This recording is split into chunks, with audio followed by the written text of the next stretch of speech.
What's going down, everybody? It's another episode of Driving with Jethro, and I'm your boy, Jethro. These are my opinions. Boy, the shit has done hit the fan. Buddy. Excuse me. We knew it was bad, all right? All of us who have brains on the right-hand side, and especially because you know what? A lot of small business owners are conservative because they actually have to run a budget and a payroll and overhead and, you know, make a business profitable. It's almost nobody has just an endless pile of cash to keep siphoning into their business. So if you run it like shit, you're gonna go under. And it's like, there is no, like, how does a government hammer cost $2,000 in a toilet, you know, a commode, as Senator Kennedy would say? You know, it's a commode. How does a commode cost $10,000? I wonder. I love that guy. But, because he seems to be so simple, and he just asks, you know, legitimate questions.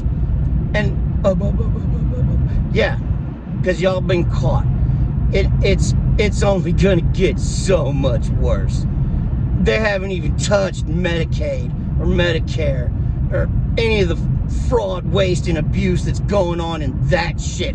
That is just gonna be a complete fucking shit show, and I can't wait. And the Democrats are just, you guys just don't get it.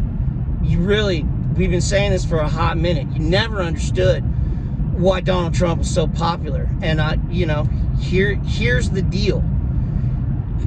We know y'all been scamming us for a long time, but it's kind of like when you know your girl is cheating on you, but you love her and you just really don't want to believe that she could do that to you. Man, that's what the government has done to us. And it's so, some of the things that I've heard, it is mind-boggling. We are trillions of dollars in debt, and some of the things that these people are spending money on,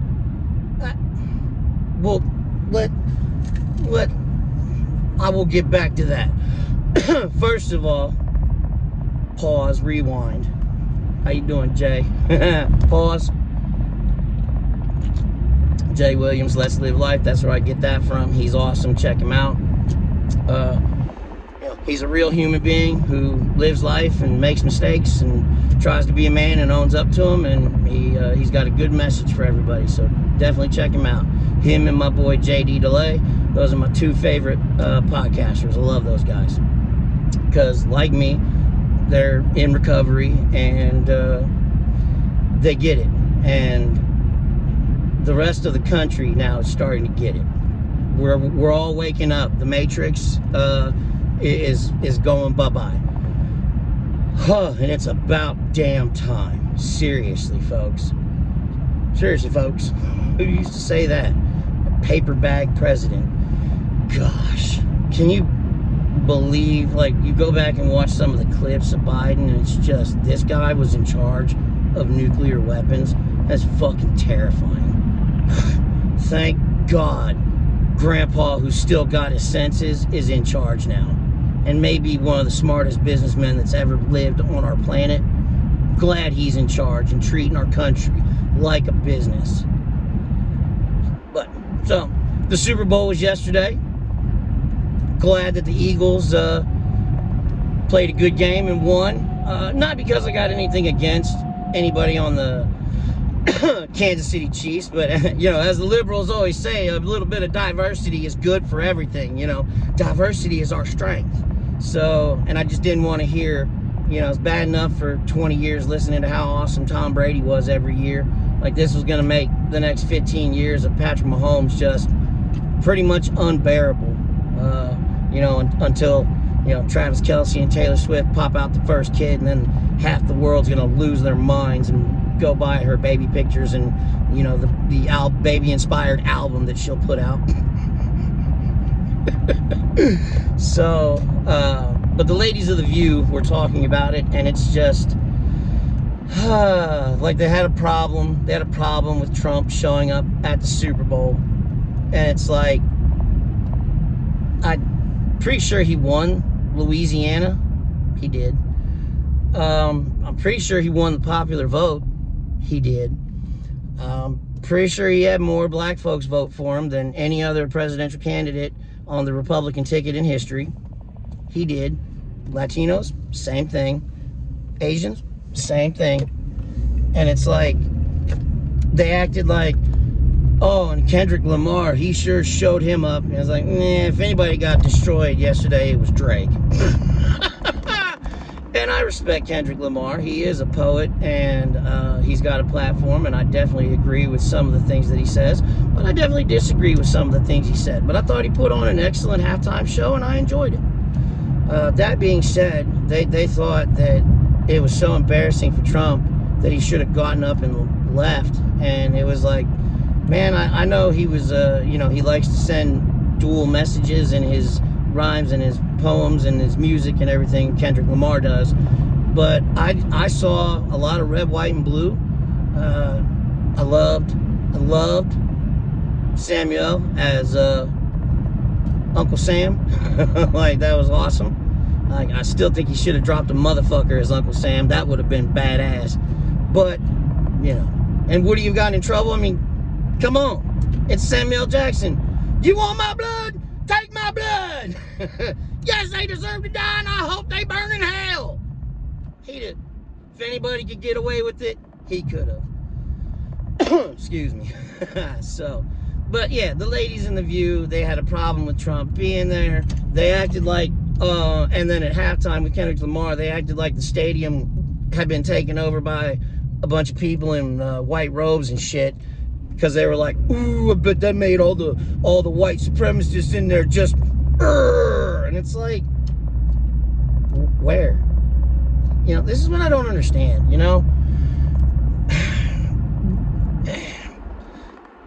I grew up in the 90s, and, my favorite show when I was a young, preteen teenager was The Fresh Prince of Bel-Air.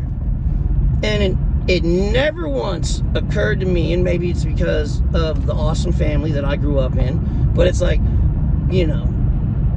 ninja, but not ninja, the bad one. Like, I never even, the first time, I honestly believe, and we had a conversation about it in our household, but the first time I ever heard it was when we watched the movie Driving Miss Daisy. And I asked, what is that? Why are they calling Morgan Freeman that? And my parents sat down and explained to me that was a very ugly word used to demean African-American black people, and it was never to be said by me. I was like, cool, okay, I get it. Bad word, don't say it. And it's such a mixed message, though, because then I remember the first CD I ever bought. Dr. Dre's The Chronic. Swear to God, first CD I ever bought with my own money. My dad say he didn't get it. My first cassette tape that I ever bought was Guns N' Roses' Use Your Illusion. And we put that on, and Welcome to the Jungle came on, and my dad was like, I don't know if my 10-year-old should be listening to this, but I'm hip, I'm with it. So yeah, he didn't yank it out of the tape player and throw it away like my mom would have. But I bought Dr. Dre's The Chronic on the DL, because that definitely would have gotten thrown out. Because a lot of discussions about young ladies, but they're referred to as garden tools, and female dogs in heat, 40 ounces blunts, and all kinds of ill shit. And it's a great CD, but the word is said in the CD. I also grew up listening to Tupac. Who hasn't, I'm sorry, not sorry, who has not listened to Hail Mary in their car and not sung the whole song?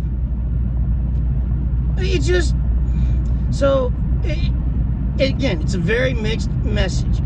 And it's like, there's the discussion between, can even if you're friends with a black guy, can you say that to him with the, the AH instead of the hard ER? Because I used to live in Detroit, and this, swear to God, true story. I used to work at a Denny's, and I literally was the only white guy that worked at this Denny's. It was at, I think it's like 16 Mile and Telegraph, right next to a Best Buy. And the guy had pictures of him and the mayor of Detroit. I think Kwame Brown was the mayor back then before he got in all kinds of trouble. But I swear, and it's just facts. When I would be mopping the floor and the owner would come in, buddy, he would book it straight to me and put it like, smile. Hey, Jethro, how you doing? You doing good, buddy? And it's like, I swear, I think he brought his friends a couple times to show off, like, hey, I got a white boy working for me. Come look, check it out. I'm serious. I was like, you know, it is what it is. And it was, I was like an attraction. And after a couple months, I got, like I said, I'm a cool dude. I get along with everybody. I work hard, and I made friends. And it was funny, we were having a discussion one day, because every time I would show up, it would be like, Jethro, Mom. And I'd be like, hey, what's up, Ricky? And, Jethro, Mom. Like, hey, Claudio. It's like, hey, Jermaine. I was like, and it's like, Dave, you never say it back. You never say it back. And it's like, I'm not dumb. Like, you, Dave, Jermaine, Claudio, y'all will beat the ever-loving shit out of me if I say it. They're like, nah, man, you got your pass. And I was like, yeah, but is everybody gonna know about that? So, it's just, life is complicated, man, and it's in the gray. Nothing is black and white. And, you know, Sunny Hostin on The View really bothers me, because she walks around basically like, everywhere I go, I have to be on guard against the white supremacist trying to bring me down and make me feel like a dirty Hispanic Latino woman person. Ugh. And it's like, really? I don't know. I don't see it, man.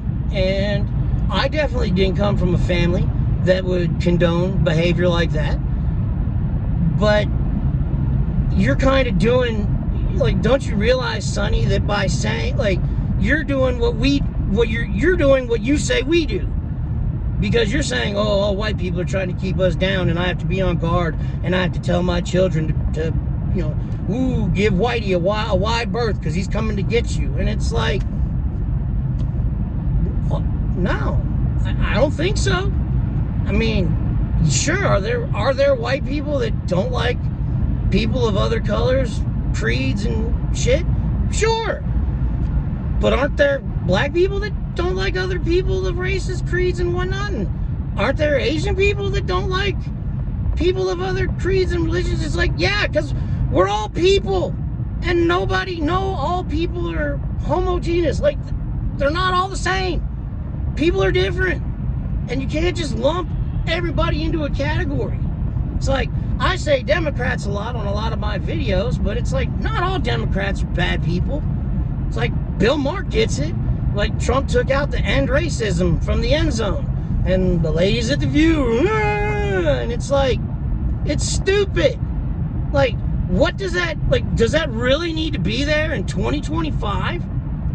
It's like Bill Maher said, it's like, oh, did somebody walk into Superdome or last year, wherever it was, and see that sign in the end zone and go, well, hell, son, we walked in here hating black folks, but since they got that in the end zone, we's now gonna love black fellers. You hear? Are you serious? Like, you're an idiot. It's just, I don't know. Like, who's it for? Who's it for?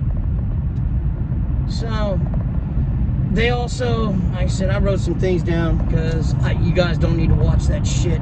I'll watch it for you. But it's terrible. Let me see. Sonny, again, made a reference of, like I said, Sunny Hostin. I do. I think you are a racist. And you give me plenty of ammo. Today, You said this country was built on the backs of black people. Really? I mean, the country really opened up with that transcontinental railroad. A lot of Asian people that gave their lives building them railroads. A lot of Irish people gave their lives building that railroad. Country runs on coal for a really long time. A lot of white people down in them mines bringing up that coal. I'm not saying that black people did not contribute to the success of this country. Not at all. They have. And when they were doing it because they were enslaved and had no choice, it's absolute bullshit. And it's terrible. And I don't think anybody today would argue that, like, oh man, we should have kept it that way. No. No human has the right to to own another human. It goes against the natural order. It's just, you just know it's not right. And you either have the courage to speak out against it or you don't. Whether it was back then or it's now. And trust me, if you think slavery is dead and it doesn't exist in the world today, you're an idiot. It's like they went on and on about, again, Whoopi Goldberg was making fun of Doge and, Elon and everybody for, finding this ridiculous corporate, corrupt waste, fraud, and abuse that is, it's so bad, it's mind-blowing. It's mind-boggling how they've been in charge and they've been doing this racket for so long, and everybody was in on it. Like, they were so not worried about getting caught. $20 million for Iraqi Sesame Street, $40 billion on charging stations, and I think 8 of them have been built. $28 million for pottery lessons in Morocco. It's like, do you really think anybody paid somebody money for pottery lessons? No.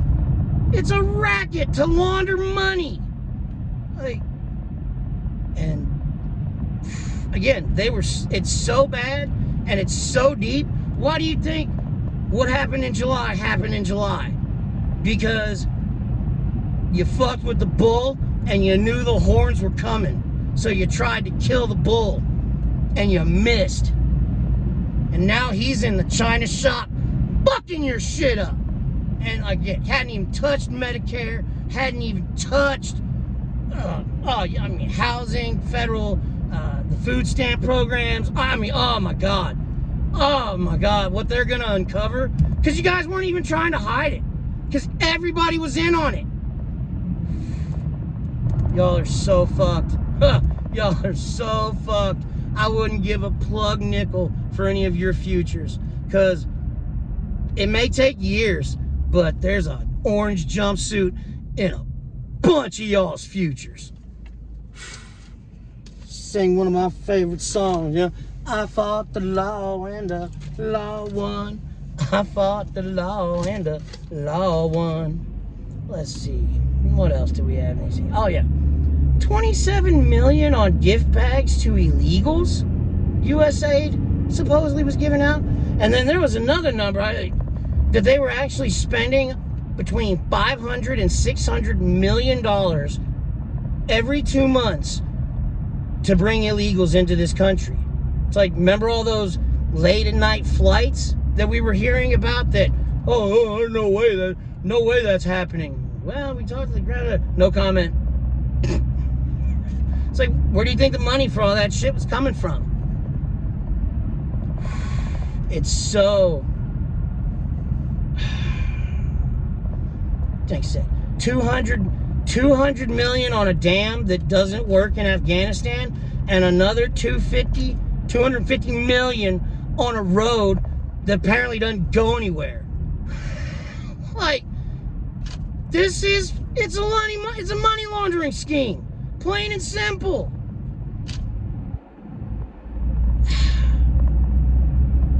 It's what we've all been screaming about for years. And we've just been told that we're just a bunch of haters and bigots and blah, blah, blah, blah, blah. Nah, homie. Y'all should have done a better job of hiding shit, because now we're finding the receipts.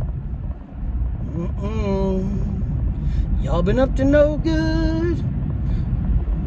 It's gonna cost you. Fuck around and find out. Fuck around and find out. Y'all, boy, the land of unintended consequences is gonna swallow a bunch of you up. Ugh. It's like, it's a reason that that old adage goes, like, if you try to kill the king, you better succeed. Again, I wouldn't give a plug nickel for some of your futures. It's like Bernie Sanders. Only $2 billion out of $100 million. I didn't take any money from the pharmaceuticals. Joe Rogan does it better than I did, but geez, like, they're all just liars. And it's like this far left agenda that they've been shoving down our throats for like 4 or 5 years. Joe said this too. It's not organic. It is not organic. It is totally fake as fuck and manufactured. Like, but our response is real, and you're gonna feel it. You're gonna feel it. So this was my rant for today. So again, congratulations to the Eagles. Thank you for bringing some parity and diversity back to the NFL. Yeah, we'll see what kind of wild stuff Elon and Donnie Baby uncover in the near future. But nothing would surprise me at this point, because I wouldn't put anything past these people. But the jig is up. Like, we're on to you guys, and we're only gonna discover more. And it's gonna get so bad for y'all. It is gonna get so bad for y'all.